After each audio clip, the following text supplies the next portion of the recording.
ঠেলার নাম বাবাজি। আর সরকার যখন দুর্বল হয়, যেই পক্ষের বা যেই দলের ঠেলাটা যত বেশি শক্ত হয়, সরকার মুহূর্তের মধ্যেই বিদ্যুৎ গতিতে কাজ করে। তো প্রশ্ন হচ্ছে, কাজে যদি করবেন তাহলে ঠেলাঠেলি খাইয়া কেন করবেন? 3 দিন আগে একটা সিদ্ধান্ত নিতে গেলে 3 দিন পরে আপনারা নড়ে যান।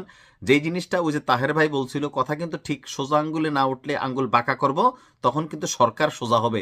তা আমরা সেই সোজা হওয়ার দৃশ্যপটই দেখতে পাচ্ছি। জামাত এবং 8টা দল মিলা খুবই ঐতিহাসিক কঠোর সিদ্ধান্ত নিয়েছে 2টা ইস্যুতে। এনসিপিও কানেক্টেড, এদের একটা অংশ। তো সেই 2টা ইস্যুর মধ্যে একটা অলরেডি সরকার মাইনা নিতে যাচ্ছে, আর আরেকটা ইস্যুতে সরকার একটা সিদ্ধান্তে ছিল, তবে একটা যেহেতু মানছে, আরেকটাও কিন্তু মানতে বেশিক্ষণ সময় লাগবে না। আবার ওইটা মানতে গেলে বিএনপি যখন ব্যাকবে, তখন আবার ডক্টর ইউনূস সরকার কি করবে? দর্শক, কথা বলছি জুলাই সনদ এবং গণভোট নিয়ে।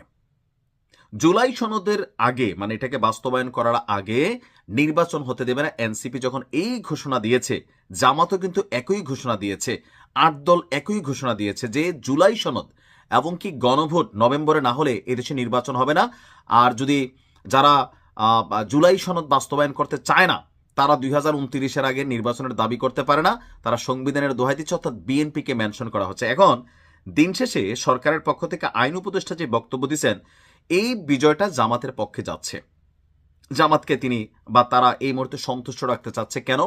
মাঠ পর্যায়ে জামাত যে শক্তিমত্তা প্রদর্শন করেছে বা অন্যান্য ইসলামিক দলগুলো যেভাবে জোটবদ্ধ হয়েছে, সরকার কিন্তু টেনশনে আছে।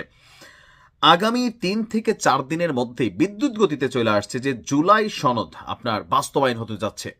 মানে মোট কথায় এখন সিচুয়েশনটা হয়েছে যে আগামী 3 থেকে 4 দিনের মধ্যেই মানে জাতীয় জুলাই সনদ বাস্তবায়নের বিষয়ে অন্তর্বর্তী সরকারের সিদ্ধান্ত পরিষ্কারভাবে জানানো হবে, অর্থাৎ পজিটিভ দিকেই যাচ্ছে। এটা কিন্তু একটা লেন্দি প্রসেসিং হয়ে গেছিল, যেটা কবে বাস্তবায়ন হবে, কবে এটার আইনি ভিত্তি হবে, কাঠামো হবে, সেই নিয়ে কিন্তু স্পষ্ট নির্দেশনা ছিল না, বা সরকারের মধ্যে এটা নিয়ে একটা কি বলে যে হালকা গড়িমসি কিন্তু ছিল। কিন্তু যখন জামাত সহ বাকি দলগুলো মাঠে নামলো, তখন দেখেন বিদ্যুৎ গতিতে এটা বাস্তবায়ন হতে যাচ্ছে।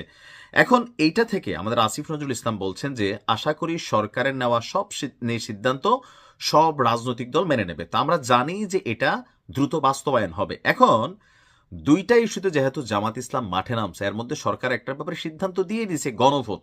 কিন্তু গতকালকে আপনি দেখেন জামাতের আমির নির্বাচন নিয়েও কিন্তু তারা বলছে যে 26-এ নির্বাচন চাইতেই পারে না যারা জুলাই সনদ নিয়ে গড়িমসি করবে, বা গণভোটের ইস্যুতে হলে নির্বাচন হতে দিবে না, এরকম কিন্তু বিভিন্ন দলের ইসলামিক বক্তারা তারা কিন্তু খুবই কঠোর হুঁশিয়ারি দিয়েছেন। এমনকি বিএনপির নাম মুখে না আনলেও তাদেরকে বঙ্গোপসাগরের রাস্তা দেখাই দিয়েছেন। কারণ 3 দিকে তো হচ্ছে ভারত, একদিকে বঙ্গোপসাগর, তাহলে বিএনপি তো ভারত যাবে না, যাবে কোথায়? বঙ্গোপসাগর। আপনি বুঝছেন ভাষা প্রয়োগটা? সো সরকারের মধ্যে একটা ভাইব তৈরি হচ্ছে যে এই মুহূর্তে কি করা, এই মুহূর্তে দরকার হচ্ছে মাঠের শক্তিতে বিএনপির নেতাকর্মীদের তুলনায় জামাত ইসলাম এবং তাদের যারা টিম মেম্বার আছেন, কোথাও না কোথাও তারা কিন্তু এই মুহূর্তে দৃশ্যমান সরকারের উপর একটা চাপ প্রয়োগ করছে, আর এতেই সরকারের মধ্যে কিছু মানে ভিন্নতা এই মুহূর্তে দেখা দিচ্ছে। আইন উপদেষ্টা বলছেন যে রাজনৈতিক দলগুলো নিজেদের মধ্যে আলাপ আলোচনা করে আমাদের একটা ঐক্যবদ্ধ নির্দেশনা দেবেন, এ ধরনের প্রত্যাশা করেছিলাম, কিন্তু প্রত্যাশা করে আমরা বসে থাকিনি, আমরা আমাদের মতন কাজ করেছি। সনদ বাস্তবায়নের ব্যাপারে কি পদক্ষেপ গ্রহণ করেছি তা 3 থেকে 4 দিনের মধ্যে পরিষ্কারভাবে জানাবো। আমরা উপদেষ্টা পরিষদের বিভিন্ন পর্যায়ে এটা আলোচনা করেছি, সব দলের প্রত্যাশার প্রতি সমন্বয় ঘটিয়ে দেশের এবং জনগণের স্বার্থে যা করা দরকার সেটা আমরা করতে যাচ্ছি। এবং এ নিয়ে আপনার কি বলে যে জাতীয় আইনগত সহায়তা প্রদান সংস্থার পক্ষ থেকে আইনগত সহায়তা প্রদান অধ্যাদেশ 2025-এরও খসড়া উপস্থাপন করা হয়েছে। অর্থাৎ এই মুহূর্তে জুলাই সনদটা আমার ধারণা এনসিপি যেভাবে চাচ্ছে, জামাত ইসলাম যেভাবে চাচ্ছে, বা আরো ইসলামিক দলগুলো তারা যে আলটিমেটাম দিয়েছে সেইটা অনুযায়ী হতে যাচ্ছে। তো তাদেরও একটা রাখলো। আর গণভোটের যে ইস্যুটা, ওইটা বিএনপি যেমন চাইছে জাতীয় নির্বাচনের দিন হবে, সেটাও কিন্তু ডক্টর ইউনূস নিজ মুখে সিদ্ধান্ত নিছেন। বাট প্রশ্ন হচ্ছে, তখন কিন্তু এই ধরনের আন্দোলন মাঠে নামবে বা এরকম মহাসমাবেশ তৈরি হবে, আলটিমেটাম দেওয়া হবে, এটা কিন্তু সরকার আইডিয়াতে নেয় নাই, ভাবছে যে বিষয়টা হয়তো হালকা থাকবে। এখন এই যে অবস্থান তৈরি হয়েছে, একটাতে জামাত যখন বিজয় পাচ্ছে বা একটা ইস্যুতে তারা যখন বিজয় লাভ করছে, পরের ইস্যুটা তারা কি ছাড়বে? ছাড়বে না। এখন নির্বাচন পেছালে আসলে কোন দলের লাভ? আপনি বি অনেস্টলি বিশ্বাস করেন, নির্বাচন যত পেছাবে বিএনপির জন্য তত ক্ষতি হবে, জামাত ইসলামের জন্য লাভ হবে। কেন ক্ষতি হবে? বিএনপি নিজেরাই নিজেদের ক্ষতি করবে, দেশের জনগণ বিএনপির প্রতি হালকা বিগড়াবে। এটার একটা মেইন কারণ হচ্ছে মনোনয়ন না পেয়ে, নমিনেশন না পেয়ে বিভিন্ন জায়গায় যে প্রটেস্ট, বিক্ষোভ, আবার বিভিন্ন জায়গায় দেখেন গেল কয়েকদিন কয়েকটা মার্ডার হয়েছে। সো এই যে নিউজগুলো গণমাধ্যমে আসতেছে, এমনকি এগুলো আরো বাড়তে থাকবে। সো নির্বাচন হইলে হচ্ছে কি টোটাল সরকারটা বিএনপির কন্ট্রোলে থাকবে। এখন বিএনপি বা জনাব তারেক রহমান যতই পজিটিভ চিন্তা করতেছে, অনেক কিছু কন্ট্রোল করতে পারতেছেন না, কারণ তিনি সরকারে নাই। বাট তিনি যখন সিস্টেমে কানেক্টেড হয়ে যাবেন, তখন একজন থানার ওসি তিনি ভাই তারের মতো সোজা থাকবে বিএনপির কথা অনুযায়ী।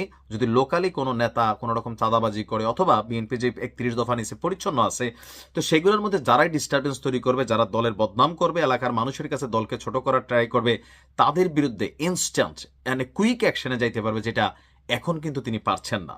সো নির্বাচন যত বিলম্বিত হবে, বিএনপির রাজনৈতিক অবস্থানে নেগেটিভিটি তৈরি আসবে, আর জামাতের প্রতি মানুষের পজিটিভিটি তৈরি হবে। এটা কিন্তু বি অনেস্টলি, যার কারণে কোথাও না কোথাও জামাত যতই বলুক মুখে মুখে ফেব্রুয়ারিতে নির্বাচন চায়, বাট জামাত নির্বাচন পিছাইতে পারলে তাদের জন্য লাভ আছে।